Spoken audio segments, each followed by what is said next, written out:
Edhe nga salla e parlamentit, kryeministri Edi Rama nuk ka kursyer kritikat ndaj ndërkombëtarëve për qëndrimet e tyre për inkriminimin e politikës. Kreu i ekzekutivit reagoi në seancë pasi deputetët opozitar i kujtuan deklarantat e ambasadorëve të huaj për praninë në dykanet e politikës të personave të inkriminuar në parlament dhe jashtë.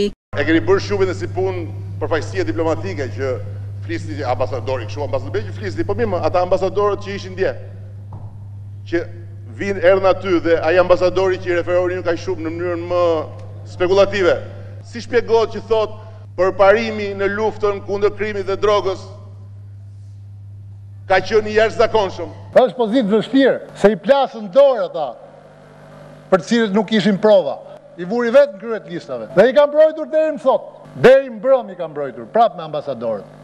Ky është parlamenti i shqiptarëve, nuk është parlamenti ndërkombëtar. Edhe unë jam kryeministri i kësaj qeverie. Nuk jam as i dërguar i OKB-s, as ambasadori në një shteti tjetër. Kjo është dita e dytë me radhë që shefi i majorancës sa shpërson tonet me faktorit ndërkombëtar në Shqipëri. Tonet që janë shumë larg qëndrimeve që mbante kreu i Partisë Socialiste kur ishte në opozit, ku për çdo shqetësim trokiste në dyert e ndërkombëtarëve.